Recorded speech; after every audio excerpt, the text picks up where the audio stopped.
Hello everyone, मैं खुशबू और आप देख रहे हैं आपका अपना यूट्यूब चैनल एजुकेशन टेक फिलो।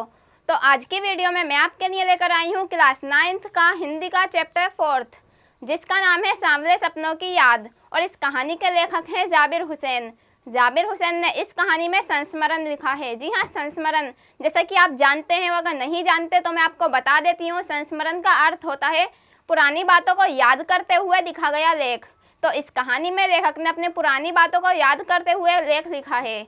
तो शुरू करते हैं अपनी इस वीडियो को और जानते हैं कि इस कहानी में लेखक ने किन पुरानी यादों के बारे में लिखा है। सबसे पहले लेखक बताते हैं पक्षियों के बारे में जानने के शौक को बर्ड वॉचिंग कहते हैं। और कोई भी व्यक्ति पक्षियों के बारे में जानने का शौक रखता है उसे बर्ड वॉचर कहते हैं। और सालिम अली एक प्रसिद्ध बर्ड वॉचर थे। जी हाँ, इस संस्मरण में लेखक ने सालिम अली के बारे में ही लिखा है। और लेखक कहते हैं कि सालिम अली एक प्रसिद्ध बर्ड वॉचर थे। भारतीय पक्षियों के बारे में उनका ज्ञान अद्भुत था, ऐसा ज्ञान कि उन्होंने किसी और व्यक्ति में नहीं देखा। और सालिम अली ने अपना पूरा जीवन पक्षी विज्ञान को ही समर्पित कर रखा था। जी हाँ, पूरे जीवन में उन्होंने पक्षियों की तलाश, पक्षियों की देखभाल के बारे में ही काम किया।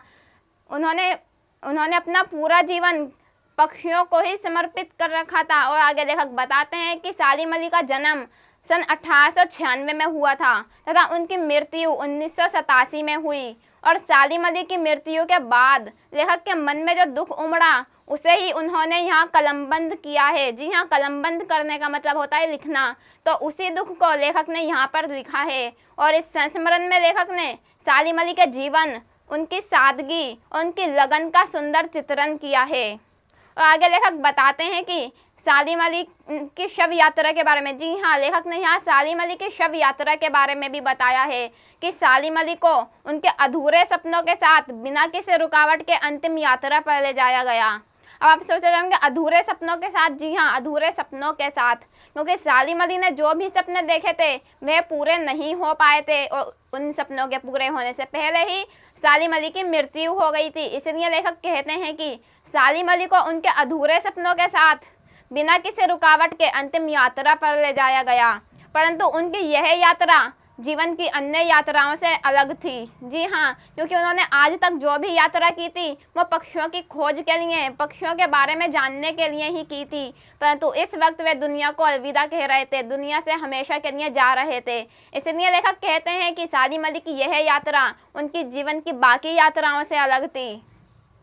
और वे तनाव और दुख से भरी दुनिया को छोड़कर जा रहे थे। जी हाँ, मरने के बाद सारे दुख दर्द, सारे तनाव सब कुछ खत्म हो जाते हैं, सब कुछ हम दुनिया में छोड़ जाते हैं और दुनिया से हम चले जाते हैं। और लेखक कहते हैं कि सालिम अली मिट्टी में उस तरह से मिल रहे थे जिस तरह से कोई पक्षी अपना अंतिम गीत गाकर प्राण त्याग देता है। जी हाँ, लेखक ने सालिम अली की मृत्यु को पक्षी की मृत्यु के साथ तुलना की है। और लेखक आगे बताते हैं कि उस पक्षी को ना ही कोई जगाना पसंद करता है और ना ही हजारों कोशिशों के बावजूद हम मरे हुए व्यक्ति को जिंदा कर सकते हैं।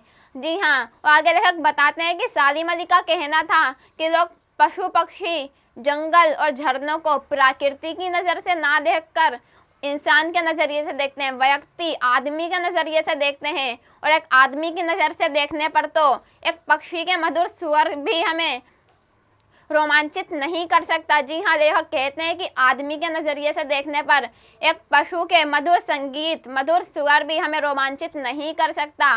आगे लेखक कहते हैं कि सालिम अली को ऐसे ही अनेक अनुभवों का ज्ञान था। आगे लेखक बताते हैं कि आज भी कोई वृंदावन जाए तो यमुना नदी का पानी उसे वह इतिहास याद दिला देगा जब श्री कृष्ण ने गोपियों के साथ रासलीला की थी, मक्खन की हांडियाँ फोड़ी थी, दूध दही खाया था और दिल की धड़कन बढ़ा देने वाली बांसुरी बजाई थी। जी हाँ, बांसुरी बजाई थी। आप सभी जानते हैं श्री कृष्ण ने बांसुरी बजाई थी, इतनी अच्छी बांसुरी कि सबके दिल की धड़कनें तेज हो जाती थी। सब उनकी बांसुरी के संगीत से, बांसुरी की आवाज़ से मंत्र मुग्ध हो जाते थे। और लेखक कहते हैं कि प्रातः काल में आज भी जब भीड़ भरी गलियों से कोई सहसा निकल कर आएगा और वह अपनी संगीत, अपनी बांसुरी के स्वर से सबको मंत्रमुग्ध कर देगा। काश ऐसा हो दोबारा से, ऐसा हो। लेखक यही सोचते हैं, यही चाहते हैं कि काश ऐसा दोबारा हो कि कोई सहसा भीड़ वाली गलियों से निकलकर आए और अपनी बांसुरी बजाकर सबको मंत्रमुग्ध कर दे और सब कुछ वहीं पर ठहर जाए। लेखक बताते हैं स्वयं काल में उपवन का माली पर्यटकों को जब बताता है तो आज भी ऐसा लगता है कि श्री कृष्ण की बांसुरी की आवाज आज भी वृंदावन में गूंज रही हो, क्योंकि वृंदावन में आज भी कृष्ण की बांसुरी का प्रभाव पड़ता रहता है। लोगों पे इतना प्रभाव डालती है आज भी श्री कृष्ण की बांसुरी, परंतु जबकि वो आज नहीं है फिर भी वहाँ पे बांसुरी की गूंज हमेशा गूंजती रहती है।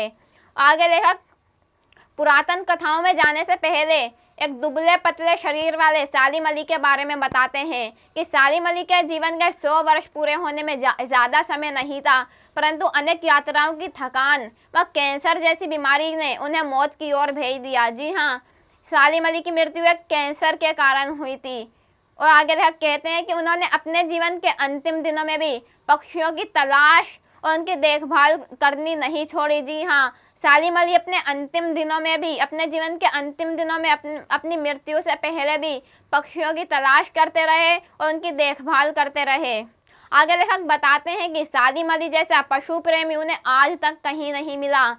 सालिम अली की आंखें क्षितिज तक फैली प्रकृति को बांधने में सक्षम थी। जी हाँ, क्षितिज क्या होता है? जहाँ पे जमीन और आसमान एक होते दिखते हों परंतु वह एक कभी नहीं होते। इसका मतलब उसकी कोई सीमा नहीं थी। सालिम अली की प्राकृतिक प्रेम की कोई सीमा नहीं थी। लेखक सालिम अली के प्राकृतिक प्रेम की तुलना क्षितिज से करते हैं। आगे लेखक बताते हैं कि सालिम अली प्राकृतिक रहस्यों से भरी दुनिया को देखते थे। जी हाँ, कि पूरी दुनिया प्राकृतिक रहस्यों से भरी पड़ी है और इस दुनिया को बनाने में सालिम अली ने बहुत कठिन परिश्रम किया था, जिसमें उनका साथ उनके स्कूल के सहपाठी और जीवन साथी तहमीना ने दिया था। जी हाँ, सालिम अली अकेले नहीं थे इन सब में, उनके जीवन साथी और उनके स्कूल के सहपाठी भी थी जो तहमीना, उन्होंने भी सालिम अली का भरपूर साथ दिया था। और अनुभवी सालिम अली ने तत्कालीन प्रधानमंत्री चौधरी चरण सिंह से केरल की साइलेंट वैली को रेगिस्तान की धूल भरी हवाओं से बचाने के लिए अनुरोध किया था। जी हाँ, जो केरल की साइलेंट वैली है उसको रेगिस्तान की धूल भरी हवाओं से बचाने के लिए सालिम अली ने तत्कालीन प्रधानमंत्री, उस वक्त जो प्रधानमंत्री थे चौधरी चरण सिंह से अनुरोध किया था कि साइलेंट वैली को बचाया जाए वरना यहाँ के पशु पक्षियों को खतरा हो सकता है। और ये सब सुनकर चौधरी चरण सिंह भावुक हो उठे। जी हाँ, चौधरी चरण सिंह सालिम अली की प्राकृतिक खतरों के बारे में जानकर भावुक हो उठे, परंतु आज इस दुनिया में कोई भी जिंदा नहीं है, ना तो चौधरी चरण सिंह जिंदा है और ना ही सालिम अली। तो कौन है ऐसा जो नए भारत के निर्माण का संकल्प लेगा और दुर्गम और बर्फीले स्थानों पर जो पशु पक्षी हैं उनकी जान बचाने का संकल्प कौन लेगा? लेखक यही सोचते हैं कि आज दोनों में से कोई भी जिंदा नहीं है, तो नए भारत का निर्माण का संकल्प कौन लेगा? लेखक बस यही सोच में डूबे रहते हैं कि आज ऐसा कोई भी नहीं है जो हमारे प्रकृति को बचा सके, हमारी प्रकृति को फिर से हरा भरा कर सके, क्योंकि आज हमारी प्रकृति समाप्त होती जा रही है। हरे भरी घासें, पेड़ पौधे सब कुछ समाप्त होते जा रहे हैं और कोई भी इसकी ओर ध्यान नहीं दे रहा है। लेखक आगे सालिम अली के बारे में बताते हैं कि सालिम अली ने फॉल ए स्पैरो नामक आत्मकथा भी लिखी थी। जी हाँ, सालिम अली ने भी अपनी एक आत्मकथा लिखी थी जिसका नाम था फॉल ए स्पैरो। और इसी संस्मरण में लेखक D.H. रोलेंस को याद करते हुए कहते हैं कि D.H. रोलेंस की मृत्यु के बाद जब उनकी पत्नी फ्रीडा रोलेंस से कहा गया कि आप अपने पति के बारे में कुछ लिखिए, तो उनकी पत्नी ने कहा कि मैं अपने पति के प्रेम और उनके स्वभाव को शब्दों में बांधने में असमर्थ हूँ। वो एक खुली किताब की तरह थे कि छत पर बैठी एक गौरैया भी उनको मुझसे अधिक जानती थी। जी हाँ, आगे लेखक बताते हैं कि सालिम अली पशु पक्षी के माध्यम से ही खोज के नए नए रास्ते ढूंढते रहते थे। यहाँ पक्षियों के माध्यम से, पशुओं के माध्यम से खोज के नए नए रास्ते ढूंढते रहते थे। और आसमान की बुलंदियों पर पहुंचने के बावजूद भी उनका विश्वास थोड़ा सा भी नहीं डगमगाया। जी हाँ, उनका जो विश्वास था हमेशा अटल रहा, वे बिल्कुल भी नहीं डगमगाया और वे प्रकृति के एक प्रतिबिंब की तरह थे। जी हाँ, प्राकृतिक सौंदर्य के एक प्रतिबिंब की तरह थे कि कोई भी व्यक्ति उनसे प्राकृतिक सौंदर्य के बारे में पूछा तो वो उसे इस तरह बताते जैसे कि वो प्रकृति को एक आईने में, एक शीशे में देख रहा हो। जी हाँ, आखिर में लेखक बस यही बताते हैं कि सालिम अली का प्राकृतिक अनुभव अथाह सागर के समान था। मतलब सागर की गहराई के समानता, जिसकी ना तो हम सीमा नाप सकते हैं और ना ही सिर्फ हम एक अंदाजा लगा सकते हैं कि सागर की गहराई कितनी हो सकती है, लेकिन वो भी एक सही अनुमान नहीं होता हमारा। तो इसी तरह लेखक सालिम अली के प्राकृतिक अनुभव को भी कहते हैं कि हम उसे नाप नहीं सकते। उनका प्राकृतिक अनुभव इतना ज़्यादा है कि उन्होंने उसकी तुलना सागर की गहराई से की है। और लेखक बताते हैं कि जो भी व्यक्ति उन्हें जानता था, उनके पास रहता था, उनकी शव यात्रा पर भी यही सोच रहा था कि वे किसी पशु पक्षी की तलाश में जा रहे हैं और जल्दी ही वापस आ जाएंगे, परंतु ऐसा नहीं था। वे अपनी अंतिम यात्रा पर जा रहे थे, जहाँ से वे लौटकर कभी वापस नहीं आएंगे, जहाँ से कभी भी कोई भी व्यक्ति वापस नहीं आता। आज भी उन्हें जानने वाले व्यक्ति यही चाहते हैं कि सालिम अली शीघ्र ही वापस आ जाएं, परंतु ऐसा नहीं हो सकता क्योंकि मरा हुआ इंसान कभी भी वापस नहीं आता। तो यह था संस्मरण।